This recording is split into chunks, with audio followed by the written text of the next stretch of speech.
The Young King, Elementary Levels. Chapter 1. The Old King's Secret. There was once an old king. He had no son to be king when he died. His people were very worried. Who will be the next king? They asked. But before the king died, he revealed a secret. His only daughter, the princess, had a child. In secret, she married an ordinary man and they had a son. Some people said her husband was an artist and some people said he was a farmer. But his identity was a mystery and nobody knew about their secret son. When the baby was a week old, some men took him while his mother was sleeping. The princess died immediately. Some people said for sadness. Other people said someone gave her poison in a cup of water. The men left the baby with a very poor family. This poor family lived in the forest and the boy became a shepherd. He looked after goats all day. The old king made an important decision. The boy must be the new king when I die, he said.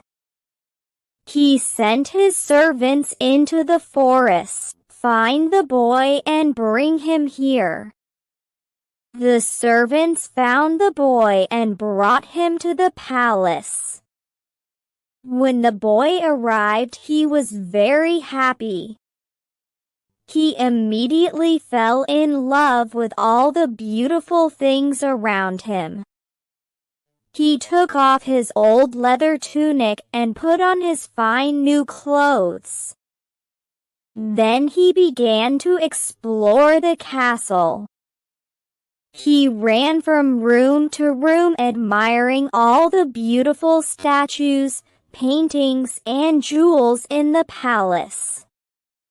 The people of the city talked about him. The young king spends all his time admiring statues, they said. Beauty and art are the most important things for him. In fact, the young king was so fascinated with beautiful objects that he wanted more of them. He sent merchants to India to buy ivory and jade. He sent men to Persia for silk carpets, and others to find amber in the north. He sent servants to look for green turquoise in the magic tombs of the Egyptian kings. The young king thought about all these things, but most of all he thought about his coronation robe. He was 16 and it was his coronation day the next day. He was very happy because he had a beautiful coronation robe of gold, a crown of rubies, and a scepter of pearls. He ordered men to work night and day to prepare his coronation robes. Search the whole world for the biggest rubies for my crown and the most beautiful pearl for my scepter, he said. The young king was in his beautiful bedroom and he was thinking about his coronation robes. It was night time and he looked around him. The room was full of silver and gold and beautiful colors. Through the window he could smell the perfume of jasmine. He could hear a nightingale singing and he could see the moon shining. Servants arrived and put flower petals on his pillow. He was very happy. Tomorrow was his coronation day. He played beautiful music on his lute, and at midnight he closed his eyes and went to sleep. That night the young king had a dream. Chapter 2. The Dreams. This was the young king's dream. He is in a horrible, dark building. There is a terrible smell. The small windows have bars and not much sunlight can enter. But in the poor light, the young king sees lots of people working. They are making cloth. They are very thin. Their faces are hungry and their hands tremble because they are tired. Pale, ill children sit in the dark corners of the room. The young king watches them. A man speaks to him angrily and asks, "Why are you watching me? Are you my master's spy?" "Who is your master?" asks the young king. "A man like us, but I have poor clothes and I am very hungry. He wears beautiful clothes and is very rich. We work for him all day. We make juice and he drinks it. We work on the land, but he eats the food. We are his slaves." "But this is a free land," says the young king. "You are no man's slave. In war, weak men are the slaves of strong men. In peace, poor men are the slaves of rich men. Are you all slaves?" "Yes, the women and the children, the old and the young." Suddenly the young king sees the cloth on the machine. It is gold. The young king is terrified. "You are making some very beautiful gold cloth. What is it?" "It is for the coronation robe of the young king," the man replies. When the young king heard this, he screamed and woke up. But then he saw the yellow moon at the window and soon slept again. He had another dream. This was his second dream. He is on a long boat. The sun is very hot and 100 slaves are rowing the boat and working. The master of the boat is giving orders. He is black like ebony and has a red silk turban on his head. In his ears he has big silver earrings. Someone is whipping the slaves while they work. Finally, the boat arrives in a small bay and the master throws the anchor and a long rope ladder into the sea. Some men take the youngest slave. They tie a heavy stone to him and throw him into the sea. The young slave disappears into the water but returns to the boat many times. Every time he returns, he has a beautiful pearl in his hand. The master of the ship looks at the pearls and puts them into a little green bag. The young slave returns to the boat for the last time. He is very pale and tired. In his hand he has a very beautiful pearl. The pearl is round and white like the moon.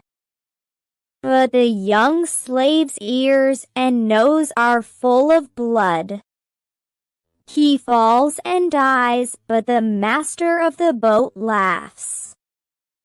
He takes the pearl from the young slave's hand, and the other slaves throw his dead body into the sea.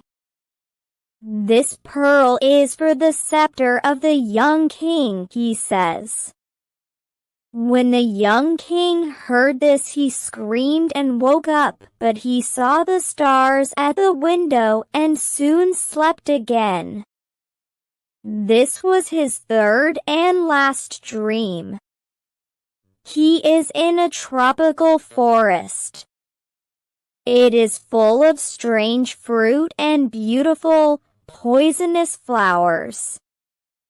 There are snakes in the grass, parrots in the trees, and monkeys and peacocks all around. The young king sees lots of men working in a dry river. They are digging the ground and cutting big rocks and stones. Death and Avarice are in a dark cavern. They are also watching the men. Death says to Avarice, "Give me 1/3 of your men," but Avarice refuses. "No. They are my servants," she says. Death is very angry when he hears this. He sends Malaria to kill 1/3 of the men. "What have you got in your hand?" Death asks. 3 grains of corn." "But why are you interested?" she asks. Death says, "Give me 1 grain of corn to plant in my garden." But Avarice replies, "No, it is my corn," and she hides the corn in her pocket. Again, Death is very angry when he hears this and calls Fever. Fever comes in a red robe like fire. He touches 1/3 of the men and kills them. "Now give me a grain of corn for my garden," says Death. "No, never," replies Avarice. Death is extremely angry and calls Plague. Plague arrives from the sky, flying like a bird, and kills the rest of the men. Avarice screams and runs into the forest. Death takes his red horse and rides away, fast like the wind. And then dragons and terrible monsters come out of the rivers and the valleys. The young king cries and says, "Who were those men? What were they doing?" "They were looking for rubies for a king's crown," replies a voice behind him. The young king turns and sees a man in white. This man has a mirror in his hand. "Which king?" he asks. "Look in this mirror and you will see the king," replies the man in white. He sees his face in the mirror, screams, and wakes up. He sees the sun shining at his window. It is his coronation day. Chapter 3. The Coronation. A servant arrived with the coronation clothes. They were extremely beautiful, but the young king remembered his dreams. "Take these clothes away. I don't want to wear them," he said. "Is this a joke, Your Majesty?" asked the servant, but the young king told him about his dreams. "In my robe there is sadness and pain. "In the rubies there is blood, and in the pearl there is death," he said. The servant replied, "Please forget your dreams. Put on the robe and the crown. The people will not recognize a king without a crown and a scepter." But the young king put on his old tunic from the forest and took his shepherd's staff. "I arrived in the palace with these clothes, and I will leave the palace with these clothes," he said. "Now I am ready for my coronation." A servant asked him, "Where is your crown?" And he took a briar of thorns from his balcony. "This will be my crown," he replied. The young king rode his horse to the coronation. The people laughed when they saw him. "This is not the king, but the king's servant," they said. He explained his dreams, but one man was angry and said, "Do you not know that rich people give poor people work? It is difficult to work for a hard master, but it is more difficult to work for no master. Please return to the palace and put on your coronation robes." "The rich and the poor are brothers," he replied, but the people laughed again. He arrived at the great door of the coronation, but the soldiers stopped him. "What do you want?" "Only the king can enter by this door." "I am the king," he replied. The bishop saw him and asked, "Where is your crown? Where is your scepter?" The young king told the bishop of his dreams, but the bishop answered, "Listen to me, I am an old man. There are many bad things in the world, but you cannot change them all. There are thieves and pirates and beggars, but you can't make these things disappear. They are too much for one person. Go back to the palace and put on your coronation clothes." But he passed the bishop and entered the place of coronation. He went to the designated place and looked around. He saw the light of the candles and the smoke of the incense. Suddenly a crowd of people ran into the place. They had swords and were very angry. "Where is this king dressed in beggar's clothes?" they cried. "We must kill him because a beggar cannot rule us. He will be bad for our country." But the young king prayed silently in front of everyone. Then he turned and looked at the people sadly. At that moment a ray of sun shone into the place. It illuminated the young king. The sun made a beautiful robe around him. Red roses grew on his dry crown of thorns, and white lilies grew on his staff. The roses were redder than rubies, and the lilies were whiter than pearls. Music started to play and voices started to sing. That was a miracle from God. "He is crowned by someone greater than me," the bishop said. The young king walked and passed the people. But they didn't have the courage to look at his face because it was the face of an angel. Then the young king was a fair ruler, and all the people in his kingdom loved him. The end. Thanks for watching the video. Don't forget to like the video and subscribe to our channel for more helpful content. Share your thoughts in the comments.